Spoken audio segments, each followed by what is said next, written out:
Hey, what is up YouTube? It's Malorn here, and I'm here with another wonderful video for you guys today. Today I've got another Magnus Chase audiobook. Wow, I was on the chapter and I just closed the book. Anyways, so it's been a while since I've done one of these, and for that I am very sorry. I do apologize for that. I finally got a job, actually. I got a really good job too, so, you know, I don't seem excited because it's like 4 in the morning right now and I woke up like an hour ago. Weird sleep schedule though. Yeah. Anyways, a little less about my personal life and my messy hair. Onto the book. Chapter 28. I don't know what chapter we're going to end off on, so we'll have to see. I'm not going to try and schedule the chapter on this, so we will see what chapter we end, and yeah, see how that goes. We need to get this book done because it has been like 2 months, I think, since my last audiobook upload. Remember, this will be uploaded on my audiobook channel that I now have. So, if you're going to watch this, it will be there. Chapter 28. Talk to the face, because that's pretty much all he's got. Blitz led us down the esplanade, where a pier extended into an icy lagoon. At the base of the dock, a candy-striped pole listed sideways. This is where they do gondola rides in the summer, I said. I don't think you're going to find one now. We just need water. Blitz sat on the dock and unzipped the bowling bag. Oh gods, Sam peered inside. Is that human hair? Hair, yes, Blitz said. Human, no. You mean... She pressed her hand to her stomach. You're not serious. You work for him? You brought him here? He insisted. Blitz pushed down the sides of the bag, revealing, yep, a severed head. The most messed up thing about that, after 2 days in Valhalla, I wasn't even surprised. The beheaded man's face was shriveled like a month-old apple. Tufts of rust-colored hair clung to his scalp. His closed eyes were sunken and dark. His bearded jaw protruded bulldog-style, revealing a crooked row of bottom teeth. Blitz unceremoniously shoved the head in the water, bag and all. Dude, I said, the State River Authority isn't gonna like that. The head bobbed on the surface of the lagoon. The water around it bubbled and swirled. The man's face inflated, his wrinkles softening, his skin turning pink. He opened his eyes. Sam and Hearth both knelt. Sam elbowed me to take a knee. Lord Mimir, Sam said, you honor us. The head opened his mouth and spewed water. More came out of his nostrils, his ears, his tear ducts. He reminded me of a catfish dragged from the bottom of a lake. Man, I hate... The head coughed more water. His eyes turned from chalk white to blue. I hate traveling in that bag. Blitzen bowed. Sorry, Capo, it was that or the fish tank, and the fish tank breaks easily. The head gurgled. He scanned the faces on the dock until he found me. Son of Frey, I've come a long way to speak with you. I hope you appreciate it. You're the mysterious classified boss, I said. Hearth and Blitz have been watching me for 2 years. Because they got orders from a severed head. Show some respect, boyo. Mimir's voice reminded me of the longshoresmen down at the Union Hall, their lungs half nicotine, half seawater. Hearth frowned at me. Told you. Capo. C-A-P-O. Capo means head. Why surprised? I am Mimir, said the head. Once I was mighty among the Aesir. Then came the war with the Vanir. Now I got my own operation. His face was so ugly it was hard to tell whether he was giving me an ugly look. Did Frey cut off your head? I asked. Is that why you're mad at me? Mimir huffed. I'm not mad. You'll know when I'm mad. I wondered what that meant. Maybe he would gurgle more threateningly? Your dad was part of the reason I lost my head, though, said Mimir. See, as part of the truce to end the war, the 2 godly tribes exchanged hostages. Your father, Frey, and his father, Njord, came to live in Asgard. The god Onir and we were sent to live in Vanaheim. I'm guessing that didn't go well. More water spouted from Mimir's ears. Your father made me look bad. He was this great general among the Vanir, all golden and shiny and handsome. He and Njord got all kinds of respect in Asgard. As for me and Onir, the Vanir weren't so impressed. No kidding. Well, O'Neill was never, how you say, charismatic.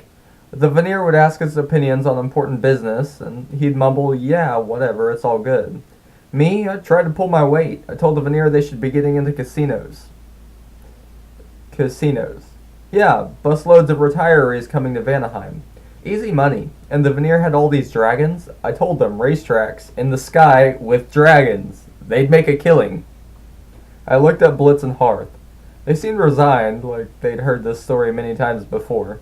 So anyway, said Mimir, the Veneer didn't like my worthy counsel. They felt cheated in the hostage swap. As a protest, they cut off my head and sent it to Odin. Shocking, when they could have had casinos. Sam coughed loudly. Of course, great Mimir. Both Aesir and Veneer honor you now. Magnus didn't mean to insult you. He is not so stupid. She glared at me like, you are so stupid. Around Mimir's head, the water bubbled faster. It trickled from his pores and streamed from his eyes. Forget about it. Son of Frey, I don't hold a grudge. Besides, when Odin received my severed head, he didn't take revenge. See, the All-Father was smart. He knew the Veneer and Aesir had to unite against their common enemy, the Triads. Blitz adjusted his hat. I think you mean the giants, boss. Right, those guys. So, Odin carried me to a hidden cave in Jotunheim, where this magical spring feeds the roots of Drazil. He placed my head in the well. The water brought me back to life, and I soaked in all the knowledge of the world tree. My wisdom increased 1,000-fold. But you are still a severed head. Mimir made a sideways nod. That's not so bad. I operate across the 9 worlds. Loans, protection, pachinko machines. Pachinko. Pachinko is huge. Plus I'm always working to delay Ragnarok. Ragnarok would be bad for business. Right. I decided to sit down because it seemed like this could take a while. Once I did it, Sam and Hearth followed my example. Chickens. Also, Mimir said, Odin visits me for advice from time to time. I'm his... I forgot how to say this word. Consigliere, I think? Yeah. I guard the well of knowledge.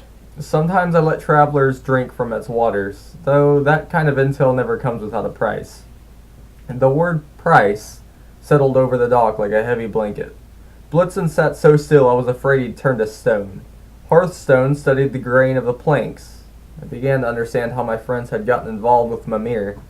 They drank from his waters, gross, and paid the price by watching me for the past 2 years. Wondered if what they'd learned had been worth it. Great. So great and well-connected Mimir, I said. What do you want with me? Mimir spit out a minnow. I don't have to tell you, boyo. You already know. I wanted to disagree, but the longer I listened to Mimir, the more I felt like I was breathing pure oxygen. I didn't know why. Capo wasn't exactly inspiring, yet being around him, my mind seemed to function better, weaving together bits and pieces of weirdness I'd experienced over the last few days into one strangely cohesive picture. An illustration from my old children's book of Norse myths came back to me, a tale so terrifying even in its watered-down kiddie version that I had buried it in my memory for years. The wolf, I said. Cert wants to free Fenris Wolf. I was hoping somebody would contradict me. Hearth lowered his head, and Sam closed her eyes like she was praying. Fenris, said Blitzen. There's a name I was hoping never to hear again. Mimir kept crying ice water. His lips curled in a faint smile. There you go, son of Frey. Now tell me, what do you know about Fenris Wolf? I buttoned my hunting jacket. The wind off the river seemed cold, even to me. Correct me if I'm wrong. I'd love to be wrong. Ages ago, Loki had an affair with a giantess. They had 3 monstrous kids. I was not one of them, Sam muttered. I've heard all the jokes. Hearthstone winced like he'd been wondering about that. One, I said, was a huge snake. Jormungand, Sam said, the world serpent, which Odin threw into the sea. The second was Hel, I continued. She became like the goddess of the dishonorable dead. And the third, Blitzen said, was Fenris Wolf. His tone was bitter and full of pain. Blitz, I said, you sound like you know him. Every dwarf knows of Fenris. That was the first time the Aesir came to us for help. Fenris grew so savage he would have devoured the gods. They tried to tie him up, but he broke every chain. I remember, I said. Finally the dwarves made a rope strong enough to hold him. Ever since, Blitzen said, the children of Fenris have been enemies of the dwarves. He looked up, his dark shades reflecting my face. You're not the only one who's lost family to wolves, kid. I had a strange urge to hug him. Suddenly I didn't feel so bad about all the time he'd spent watching me. We were brothers and something more than homelessness. Still, I resisted the impulse. Whenever I'm tempted to hug a dwarf, that's usually a sign that I need to move along. On Ragnarok, I said, the day of doom, one of the first things that's supposed to happen is Fenris gets freed. Sam nodded. The old stories don't say how that happens, but one way, Blitz said, would be to cut him loose. The rope Gleipnir is unbreakable, but Frey's sword, Hearth signed, is the sharpest blade in the 9 worlds. Cert wants to free the wolf with my father's sword. I looked at Mimir. How are we doing so far? Not bad, the head burbled. Which brings us to your task. Stop Cert, I said. Find the sword before he does, assuming he hasn't got it already. He doesn't, Mimir said. Believe me, an event like that would make the 9 worlds tremble. I'd taste fear in the water of Drazil. Yuck, I said. You have no idea, said Mimir, but you must hurry. The Norn's prophecy, 9 days hence, blah blah blah. Water bubbled out of Mimir's ears. I'm pretty sure they didn't say blah blah blah. However, you're correct. The island where the gods imprisoned Fenris is only accessible on the first full moon of each year. That's now 7 days hence. Who makes up these rules? I asked. I made up that rule, Mimir said, so shut up. Find the sword and reach the island before Cert does.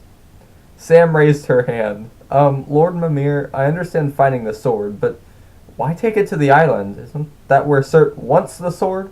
See, Miss Elabas, this is why I'm the boss and you're not. Yeah, bringing the sword to the island is dangerous.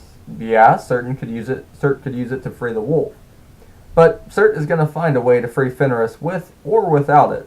I did mention I can see the future, right? The only person who might be able to stop Cert is Magnus Chase, assuming he can find the sword and learn to wield it properly. I'd shut up for almost a whole minute, so I figured I could raise my hand. Lord Mr. Bubbles, Mimir, if this sword is such a big deal, why did everybody let it sit on the bottom of the Charles River for 1,000 years? Mimir sighed foam. My regular minions never ask so many questions. Blitz coughed. Actually, we do, boss. You just ignore us.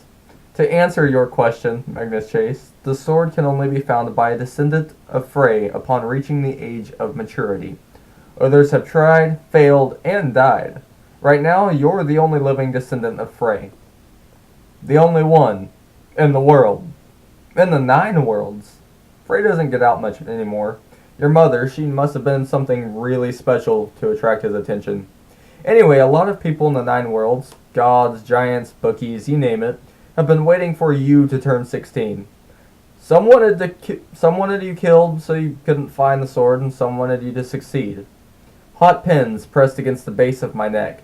The idea of a bunch of gods peering through their Asgardian telescopes, watching me grow up, creeped me out. My mom must have known all along. She'd done her best to keep me safe, to teach me survival skills. The night the wolves attacked our apartment, she'd given her life to save me. I met the capo's watery eyes. And you? I asked. What do you want? You're a risky bet, Magnus. A lot of possible fates intersect in your life. You could deal the forces of evil a great setback and delay Ragnarok for generations. Or if you fail, you could hasten the day of doom. I tried to swallow it. Hasten it, but by how much? How does next week work for you? Oh. I decided to take the bet, Mimir said. After the children of Fenris killed your mother, I sent Blitz and Hearth to guard you. You probably don't realize how many times they've saved your life. Hearth held up 7 fingers. I shuddered, but mostly from the mention of Fenris's 2 children, the wolves with blue eyes. To succeed, said Mimir, you're gonna need this team. Hearthstone here, he's dedicated his life to rune magic. Without him, you'll fail. You'll also need an able dwarf like Blitzen who understands dwarven crafting. You might need to strengthen the wolf's bindings, or even replace them. Blitz shifted. Boss, my crafting skills are, well, you know. Don't give me that, said Mimir. No dwarf has a stouter heart. No dwarf has traveled farther in the 9 worlds or has more of a desire to keep Fenris chained. Also, you're in my service, so you'll do what I say. Ah, Blitzen nodded. When you put it that way, what about me, Lord Mimir? Asked Sam. What's my part in your plan? Mimir frowned. Around his beard, the water bubbled a darker shade of green. You weren't part of the plan at all. There's a cloud around your fate, Miss Alabas. Taking Magnus to Valhalla, I didn't see that coming. It wasn't supposed to happen. Sam looked away, her lips pressed tight with anger. Sam's got a part to play, I said. I'm sure of it. Do not patronize me, Magnus. I chose you because... She stopped herself. It was supposed to happen. I remembered what she'd said in the feast hall. I was told. I was promised. By whom?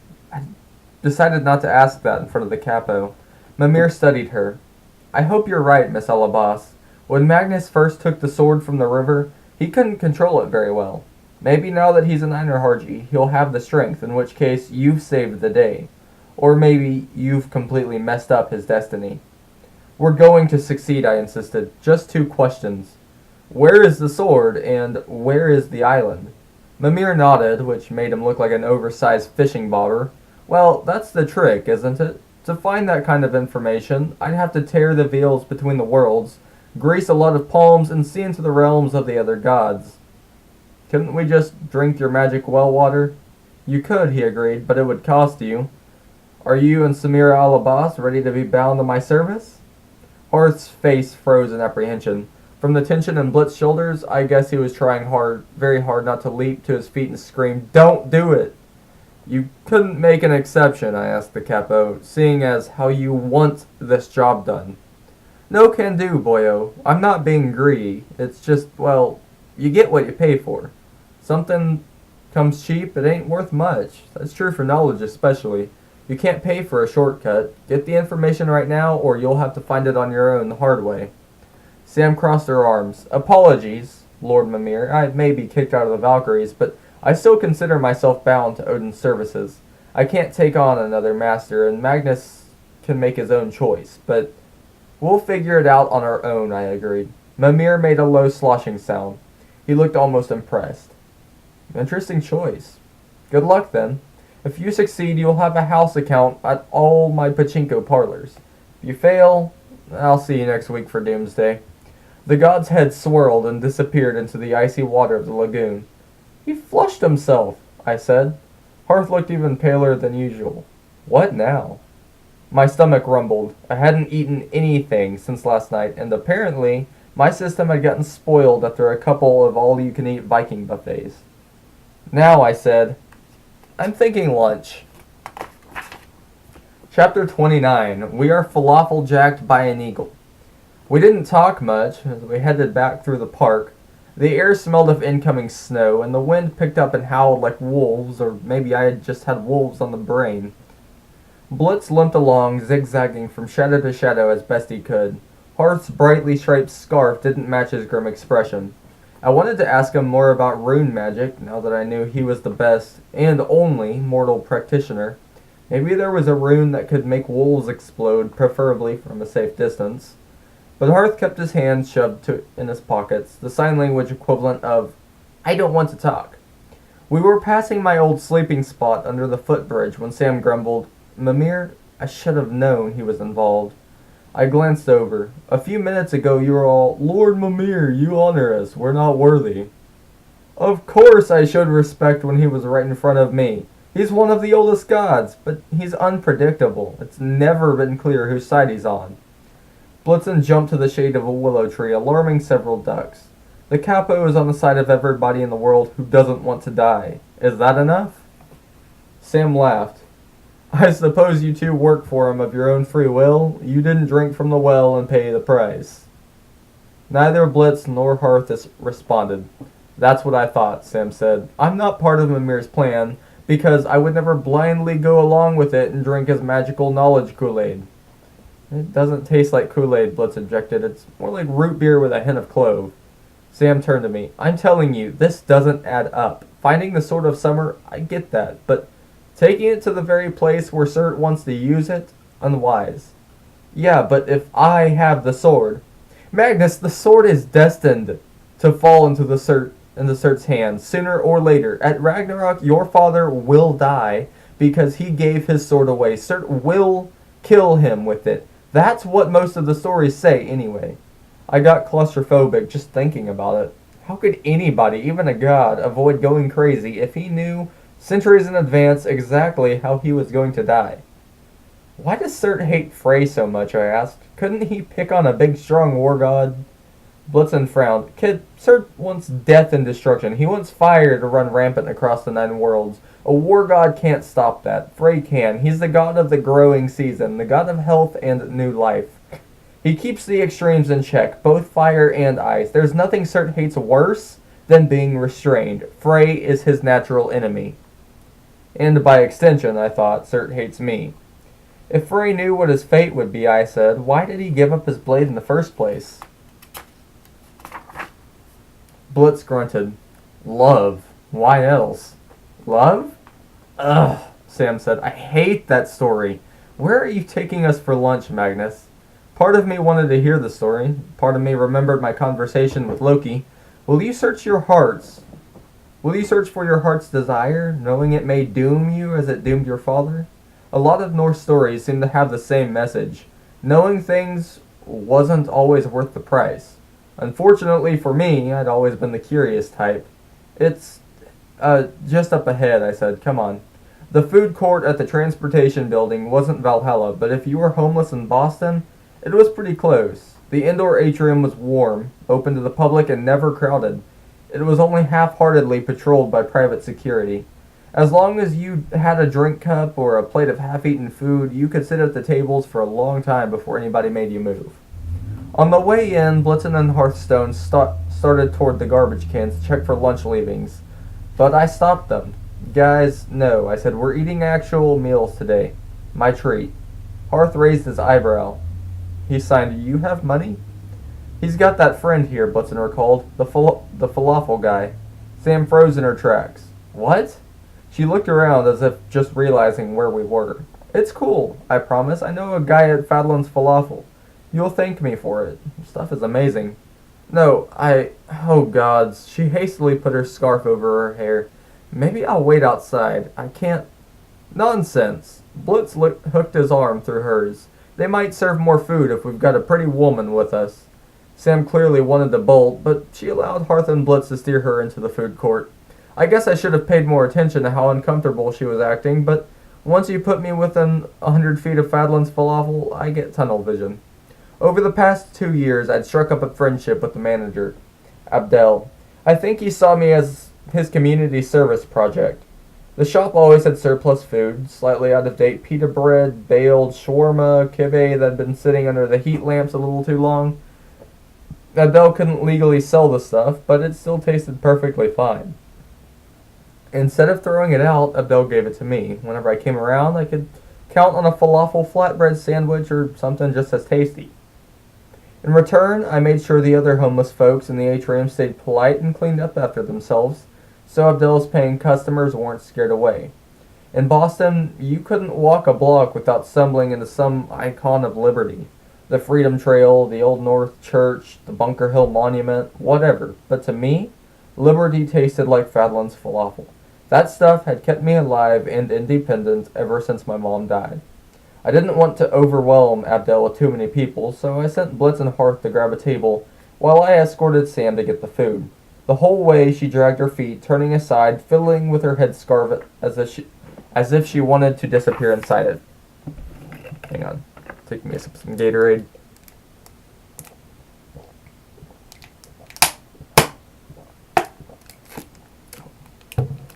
Whew, mouth was getting dry there for a sec. Alright. What's the matter with you, I asked. Maybe he's not there, she muttered. Maybe you can say I'm your tutor. I didn't know what she was talking about. I bellied up to the counter while Sam hung back, doing her best to hide behind a potted ficus tree. Is Abdel here? I asked the guy at the register. He started to say something, but then Abdel's son Amir came out from the back, grinning and wiping his hands on his apron. Jimmy, how's it going? I relaxed. If Abdel wasn't around, Amir was the next best thing. He was 18 or 19, trim and good looking, with slick dark hair, an Arabic tattoo on his biceps, and a smile so brilliant it could have sold truckloads of teeth whitener. Like everybody at Fadlan's Falafel, he knew me as Jimmy. Yeah, I'm good, I said. How's your pop? He's at the Somerville location today. Can I get you some food? Man, you're the best. Amir laughed. No biggie. He glanced over my shoulder and did a double take. And there's Samira. What are you doing here? She shuffled forward. Hi, Amir. I'm tutoring Jimmy. I'm tutoring Jimmy. Oh, yeah? Amir leaned on the counter, which made his arm muscles flex. The dude worked full-time at his dad's various shops, yet he somehow managed to avoid getting even a speck of grease on his white t-shirt. Don't you have school? Yes, but I get credit for tutoring off campus, Jimmy and his classmates. She pointed towards Blitz and Hearth, who were having a rapid-fire argument in sign language, tracing circles in the air. Geometry, Samira said. They're hopeless geometry. Hopeless, I agreed. But food helps us study. Amir's eyes crinkled. I've got you covered. Glad to see you're okay, Jimmy. That bridge accident the other day, the paper had this picture of a kid who died. Looked a lot like you. Different name, but we were worried. I'd been so focused on falafel that I'd forgotten to think about them making that connection. Ah, yeah, I saw that. I'm good. I'm just studying geometry with my tutor. Okay, Amir smiled at Sam. The awkwardness was so thick you could have cut it with a broadsword. Well, Samira, say hi to Jid and Bibi for me. You guys go ahead and sit. I'll bring out some food in a sec. Sam muttered something that might have been, thanks a lot, or kill me now. Then we joined Blitz and Hearth at the table. What was that about? I asked her. How do you know Amir? She pulled her scarf a little over her forehead. Don't sit too close to me. Try to look like we're talking about geometry. Triangles, I said. Quadrilaterals. Also, why are you embarrassed? Amir is awesome, and if you know the Fadlan family, you're a rock star to me. He's my cousin, she blurted. Second cousin, twice removed or something. I looked at Hearth. He was scowling at the floor, and Blitz had taken off his ski mask and glasses. I guess because the interior light didn't bother him as much, and was now sullenly spinning a plastic fork on the table. Apparently I'd missed a good argument between him and Hearth. Okay, I said, but why so nervous? Can you drop it, she said. I raised my hands. Fine, let's start all over. Hi, everybody. I'm Magnus, and I'm an Einarharji. We're not going to study geometry. Can we talk about how we're gonna find the sort of summer? Nobody answered. A pigeon waddled past, pecking at crumbs. I glanced back at the falafel shop. For some reason, Amir had rolled down the steel curtain. Never seen him close the shop during lunch hour. Wondered if Sam had somehow offended him and he'd cut off my falafel allowance. If so, I was gonna go berserker. What happened to our food, I wondered. At my feet, a small voice croaked. I can help with both of those questions. I looked down. My week had been so whack, I didn't even flinch when I realized who had spoken. Guys, I said, this pigeon wants to help.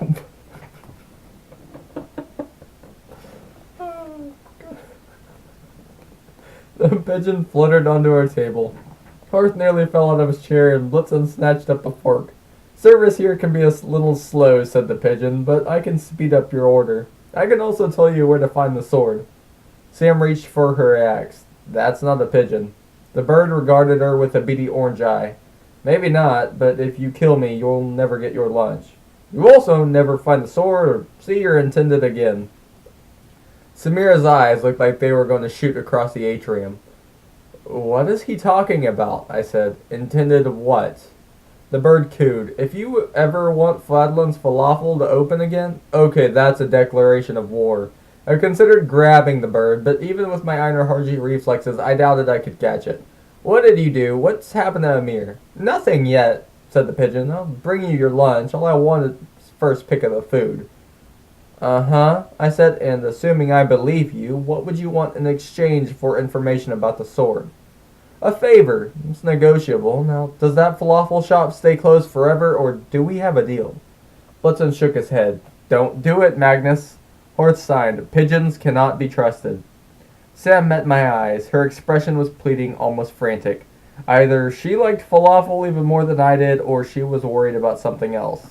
Fine, I said, bring us our lunch. Immediately, the shop's steel curtain rolled up. The cashier stood like a statue, the phone to his ear. Then he unfroze, glanced over his shoulder, and shouted an order to the cook as if nothing had happened.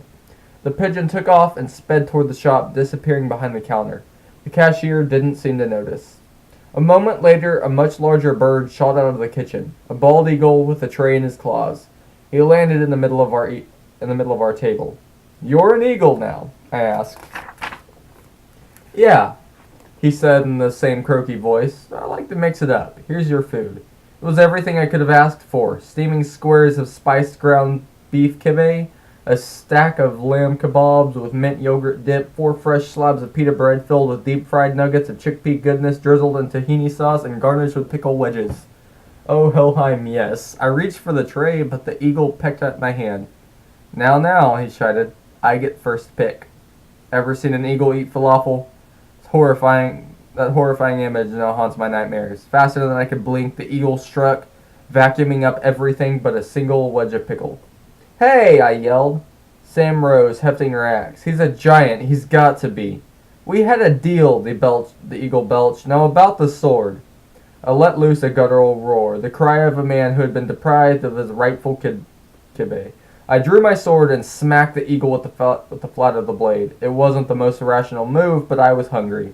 I was angry, I hated being taken advantage of, and I didn't particularly like bald eagles. The blade hit the bird's back and stuck there like super glue. I tried to pull it away, but it wouldn't move. My hands were grafted to the sword grip. "Okay then," the eagle squawked, "we can play it that way." He took off through the food court at 60 miles an hour, dragging me along behind him. Alright guys, that's chapter 28 and 29 of Magnus Chase and the Sword of Summer. I hope you guys enjoyed the video. Be sure to leave a like, be sure to comment, and be sure to subscribe for more amazing audiobook content that will be coming your way. Chapter 30 is coming next, so be sure to stick around. I'm going to see if I can get some more sleep because I'm exhausted. Peace out guys. Have a nice day.